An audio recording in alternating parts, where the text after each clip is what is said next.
Guys, ketemu lagi sama gue di channel Zahra Cibul. Nah, kemarin itu gue habis perjalanan wisata nasional di Monas.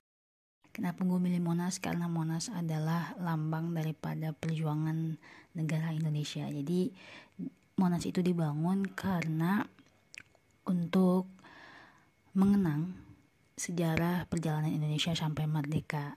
Sebenarnya gue pengen ngomong di sana, tapi keadaan di sana itu sangat new. Gue lagi masuk ke cawannya, mau ke arah museum, terus nanti sore gue mau masuk ke puncak. Kita masuk dulu.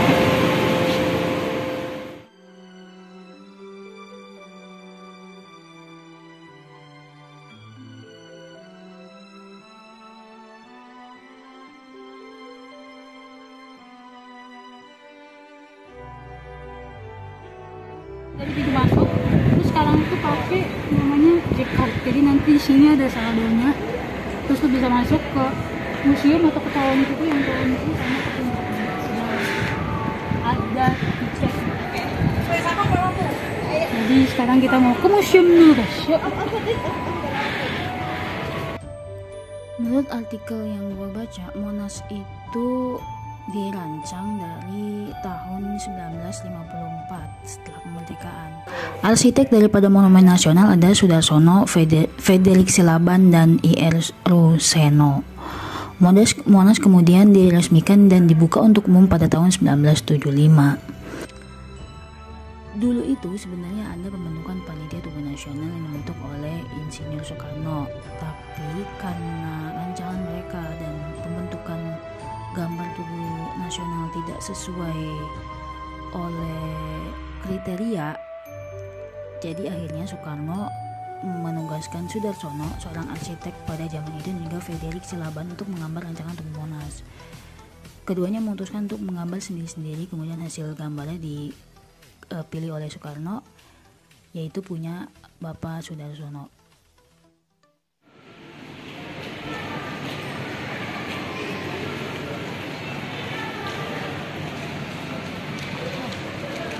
Kita udah di museumnya.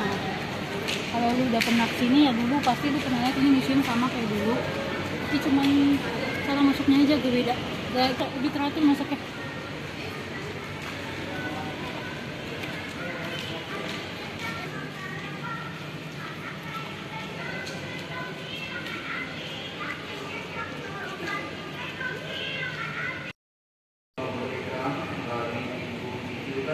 Pintu utara. Sekarang ada pembacaan Proklamasi. teks proklamasi Soekarno di pintu utara gimana ya? Nggak tahu, yuk.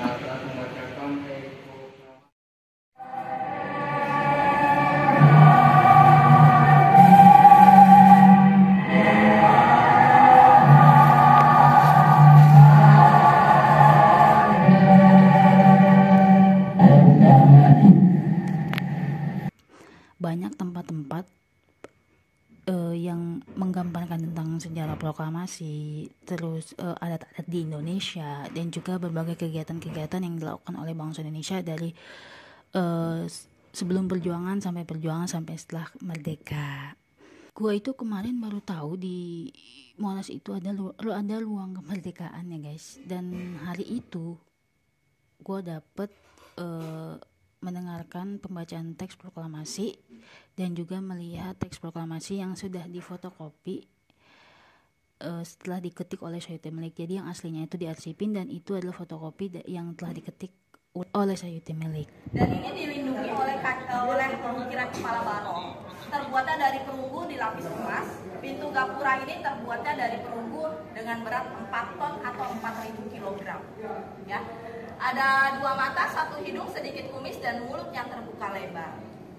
Dan di sini ada tahun pembuatannya, tapi menggunakan angka Romawi. MCMLXIV dengan artinya pembuatannya tahun 1964 oleh seniman-seniman dari Yogyakarta. Ya. Monas dibangun 17 Agustus 1961 sampai 67. Selama 6 tahun pembangunan Monas menghabiskan dana 7 miliar zaman itu. Saya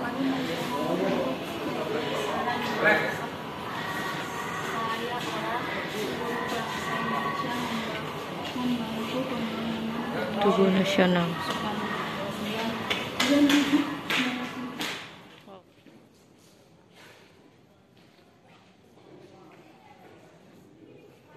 Antri. Tuh, antri.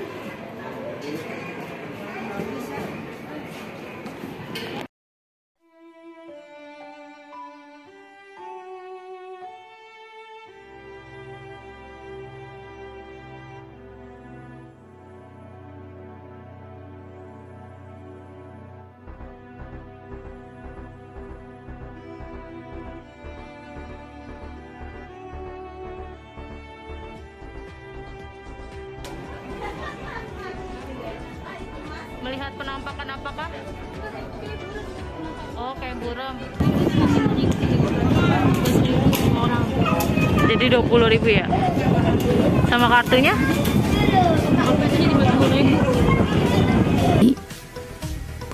Suasananya itu lebih berbeda dan sekarang tuh lebih teratur, tapi tiket masuknya tetap sama. Ke Cawan itu 5.000, ke Puncak itu 15.000 untuk dewasa.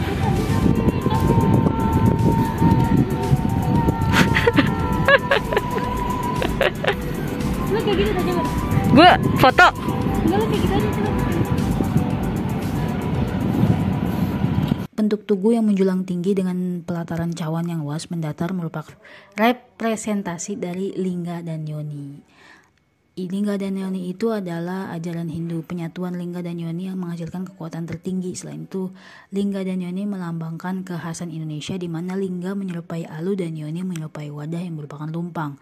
Alu dan lumpang adalah dua alat yang dianggap penting dan dimiliki oleh sebuah keluarga di Indonesia, khususnya rakyat pedesaan. Di atas tugu terdapat bagian yang menyerupai api menyala dan seakan tidak kunjung padam.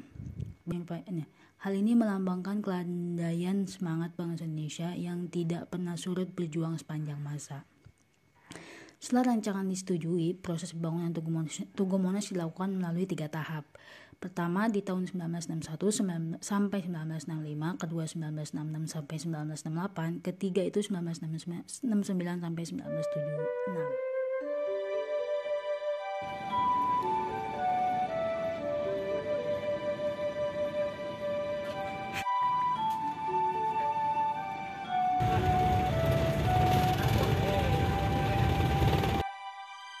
Sini juga sempat belanjanya